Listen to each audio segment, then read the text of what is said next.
বর্ষা শুধু বৃষ্টি নয়, বর্ষা মন ভেজানো এক আবেগ।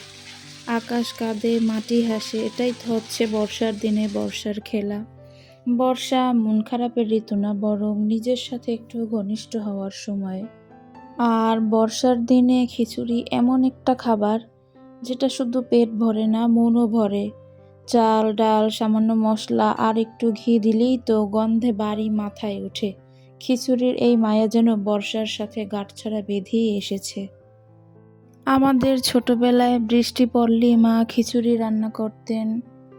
আর সেই এক প্লেট খিচুড়ির পাশে মা একদম চারদিকে সাজিয়ে বিভিন্ন ধরনের ভর্তা, ডিম ভাজি এগুলো দিয়ে রাখতেন। আর বৃষ্টি পড়লেই সেই সমস্ত স্মৃতিগুলোর কথা মনে পড়ে যায়। তো হ্যালো ভিউয়ার্স, আসসালামু আলাইকুম, সবাই কেমন আছেন?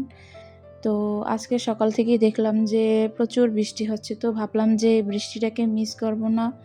আর অনেক দিন হলো খিচুড়ি খাই না। আর পরিবারের সবাই বলল যে একটু খিচুড়ি রান্না করতে, তো ভাবলাম যে সবার কথা ভেবেই আজকে না হয় খিচুড়িটা রান্না করি। আর আমারও খুব খেতে মন চাইছিল। আর একা একা খেতে তো আসলে কোনো কিছুই ভালো লাগে না, সবাই মিলে খেলে সেই খাবারের একটা স্বাদও থাকে। তো এই যে এদিকে আমি বেগুনগুলো খুব সুন্দর করে কেটে নিলাম, কারণ খিচুড়ি দিয়ে খাবো, খিচুড়ির সাথে বেগুন ভাজা না হলে কি চলে? আর এইদিকে আমি কিছু গরুর মাংস ভিজিয়ে এনেছিলাম। আর এই গরুর মাংসগুলো সাউদার বাবা গতকাল রাতে নিয়ে আসছিল। আর সে বলছিল যে যদি কখনো বৃষ্টি পড়ে তাহলে যেন এই গরুর মাংস আর সাথে একটু যেন খিচুড়ি থাকে।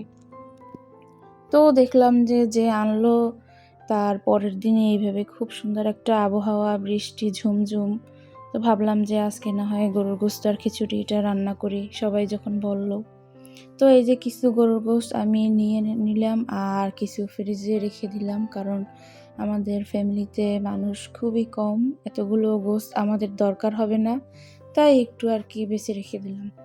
তো এরপরে এই যে এদিকে সে খিচুড়িটার জন্য আমি চাল নিয়ে নেব। তো এখানে আমি 2 কাপ চাল নিয়ে নিলাম, আর এখানে হাফ কাপ মসুরির ডাল আর হাফ কাপ হচ্ছে গিয়া মুগ ডাল, এগুলো নিয়ে নেব। তো এরপরে এই যে চালগুলোকে খুব সুন্দর করে ধুয়ে নেব। আর খিচুড়ি হয় বিভিন্ন স্বাদের, যেমন মসুর ডালের খিচুড়ি, পোলাও টাইপ ভাজা খিচুড়ি, ইলিশ খিচুড়ি বা কাচ্চি খিচুড়িও হয় মাঝে মধ্যে। সবখানেই আলাদা স্বাদ, আর প্রত্যেকটা খিচুড়ির পিছনেই রয়েছে আলাদা আলাদা গল্প। আর আমি মনে করি বৃষ্টি মানেই হচ্ছে এরকমের মসুর ডালের খিচুড়িটা খেতে।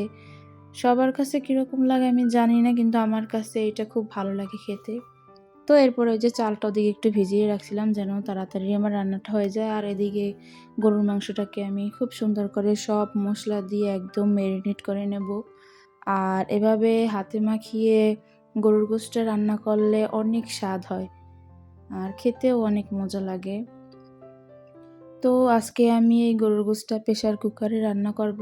আর প্রেসার কুকারে রান্না করলে দেখা যায় যে আমার সময়ও বাঁচে, আর গ্যাসের অপচয়ও কম হয়, আর দেখা যায় যে গ্যাসটাও আমার বেশি দিন যায়। তো এভাবে যদি একটু খুঁটিনাটি বিষয় যদি মানিয়ে চলা যায় তাহলে দেখা যায় যে সংসারের অনেক অপচয় থেকেই বাঁচা যায়।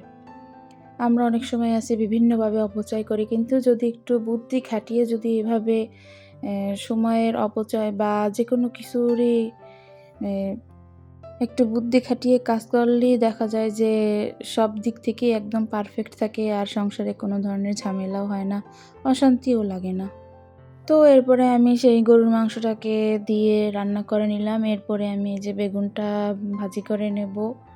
তো আজকে আমি সব কিছুই আলাদা আলাদাভাবে রান্না করছি, কোনো তাড়াহুড়ো করি নাই। তো ফার্স্টে এই যে আগে গরুর মাংসটা রান্না করা শেষ, এরপরে ওই যে বেগুনটাকে আদা ভাজি করে এরপরে চলে আসলাম খিচুড়িটা রান্না করতে।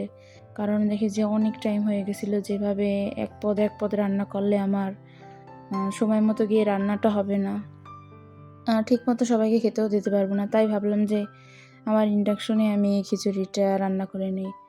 তো এই তো খিচুড়িটা আমি খুব মশলা দিয়ে একদম ভালো মতো কষিয়ে নেব। আর আমার এই রান্নাগুলো যদি কেউ ভালো লাগে থাকে অবশ্যই আমার চ্যানেলে গিয়ে দেখবেন, আমার চ্যানেলে ভিডিওগুলা দেব। তো এই তো এরপরে এদিকে এই খিচুড়িটাকে ভালো মতো ভুনে এরপরে পানি দিয়ে কিছুটা উপরে কাঁচামরিচ দিয়ে দেব।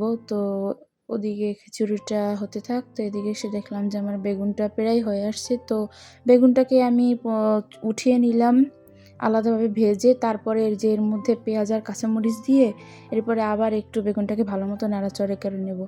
আর এভাবে বেগুন ভাজলে অনেক মজা হয় আর খেতেও মানে অসম্ভব স্বাদ হয়। তো বেগুন ভাজাটা শেষ, এরপরে দেখলাম যে এদিকে আমার খিচুড়ি রান্না করাটাও একদম হয়ে আসছে। তো খিচুড়ি রান্না করা শেষ, এরপরে ভাবলাম যে একটা ডিম ভাজি, কারণ দেখা যায় যে আমাদের বাসার সবাই বেগুন ভাজাটা খায় না। তো যারা যারা খাবে না তাদের জন্য এই যে অপশন রেখে দিছি যে ডিম ভাজি যে খাবে। তো এরপরে সমস্ত রান্নাবান্না শেষে এরপরে এই যে বেসিনে যত থালা বাসন ছিল ওগুলো খুব সুন্দর করে ধুয়ে নেব। আর আমার সংসারের কাজ করতে খুবই ভালো লাগে, পরিবারের সবার জন্য রান্নাবান্না করতে। আর দেখা যায় যে পরিবারের কথা ভাবতে ভাবতে নিজের জন্য আসলে কোনো রকমের টাইমই হয় না। তো কি আর করার, একজন গৃহিণীদের জীবনে তো আর সব কিছু পাওয়া যায় না। হয়তোবা পাওয়া যায় যদি একটু মানে নিজেকে আসলে নিজের প্রতি যত্নশীল হতে হবে। নিজেই যদি নিজের প্রতি খেয়াল না রাখি তাহলে অন্য তো আর কেউ খেয়াল রাখবে না।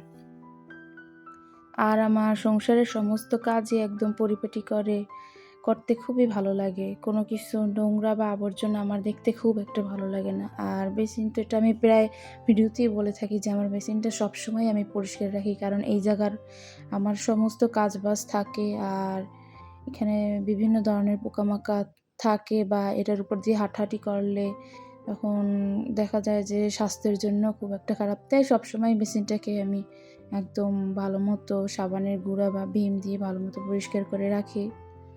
তো এরপরে এই যে থালা বাসনগুলো খুব সুন্দর করে আমি ধুয়ে নিচ্ছিলাম। তো ধুয়ে টুয়ে নিয়ে একদম এটা তো রেডি। এরপরে সেই আমার বেগুন ভাজার ফাইনাল লুক কেমন হয়েছে প্লিজ অবশ্যই কমেন্টে জানাবেন।